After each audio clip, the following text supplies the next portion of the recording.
Je vous retrouve dans cette vidéo où je vais essayer de vous donner quelques techniques, quelques astuces mnémotechniques pour retenir tout ce qu'il y a à retenir sur la trigonométrie.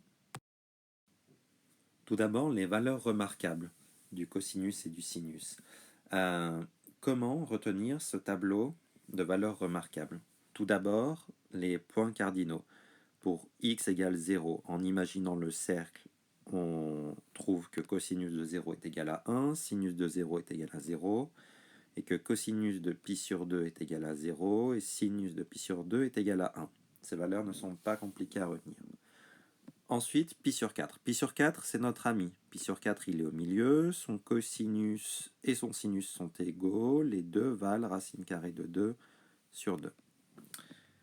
Et ensuite vient la partie un peu plus compliquée. On remarque que l'on a les valeurs racine carrée de 3 sur 2 et 1 demi qui se répètent pour pi sur 6 et pi sur 3. Alors comment trancher? On peut imaginer dans notre tête le cercle trigonométrique. Et dans ce cercle trigonométrique, pi sur 6 est plus petit que pi sur 3. À quoi ça nous sert de faire ça? Eh bien, on sait que le cosinus de pi sur 6 va être plus grand que le cosinus de pi sur 3. Donc on en déduit que le cosinus de pi sur 6 est racine carrée de 3 sur 2 et que le cosinus de pi sur 3 est 1 demi. Et ensuite, c'est l'inverse pour le sinus. Comme pi sur 6 est avant pi sur 3, le sinus de pi sur 6 est plus petit que le sinus de pi sur 3. Donc sinus pi sur 6 égale 1 demi et sinus pi sur 3 égale racine carrée de 3 sur 2. Une autre astuce que personnellement je n'utilise pas, mais qui peut cependant être utile pour certains d'entre vous pour retenir ces valeurs remarquables. On peut remarquer que toutes ces valeurs du cosinus et du sinus, on peut les écrire avec un dénominateur égal à 2.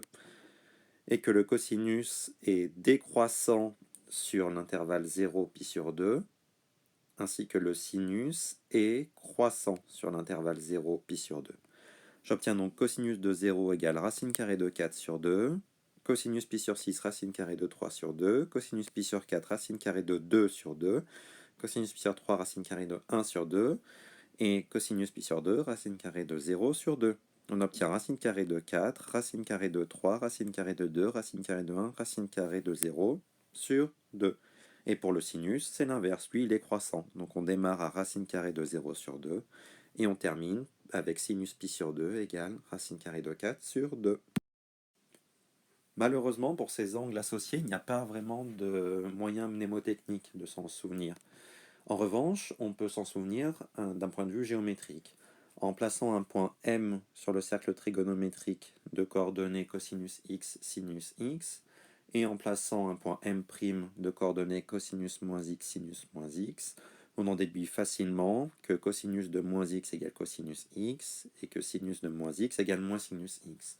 On peut faire pareil pour les autres formules, ici. Cependant, ces formules, on peut aussi les retrouver d'un point de vue calculatoire, comme nous allons le voir tout de suite avec les formules d'addition.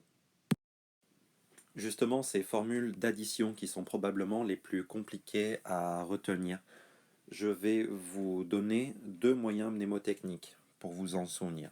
Premier moyen, donc j'ai cosinus x plus y égale cosinus x cosinus y moins sinus x sinus y. Donc je remarque que j'obtiens moins si, si. Avec un peu d'imagination, coco et si sont reliés par un signe moins. Et j'obtiens sinus de x plus y égale sinus x cosinus y plus cosinus x sinus y. Donc j'obtiens si co plus co si. Avec un peu d'imagination, on se rend compte que le symbole plus entre les deux est comme un axe de symétrie entre si co et co si. Par ailleurs, pour les formules du cosinus x moins y et sinus de x moins y, il suffit que j'applique les formules précédentes en remplaçant y par moins y. Et par rapport à ce que je vous disais tout à l'heure, pour retrouver très facilement en 30 secondes les formules pour les angles associés, si je veux retrouver par exemple la formule de cosinus pi sur 2 plus x, je prends ma formule d'addition du cosinus et je remplace y par pi sur 2. Et avec un rapide calcul, je retrouve très facilement la formule de cosinus pi sur 2 plus x. Second moyen mnémotechnique pour se souvenir de ces formules d'addition. Le sinus, lui, il est sympa. Il se mélange avec le cosinus et le signe reste le même. En revanche, le cosinus, lui, c'est un Enfin bref, il est raciste et menteur. Il ne se mélange pas avec le sinus et le signe change. Une fois que l'on connaît les formules d'addition, c'est vraiment très simple de retrouver les autres formules. Comme par exemple les formules de duplication.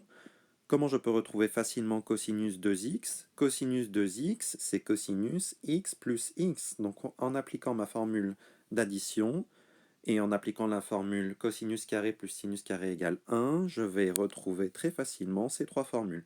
De même avec sinus de 2x, en appliquant la formule sinus x plus x. Et enfin, pour les formules de linéarisation, c'est la même chose. Une fois que je connais la formule de duplication, eh bien en isolant mon cosinus carré, je retrouve facilement cette formule. De même, en isolant sinus carré dans cette formule de duplication, je retrouve facilement cette formule-là. Voilà pour ces moyens mnémotechniques pour se souvenir des formules de trigonométrie.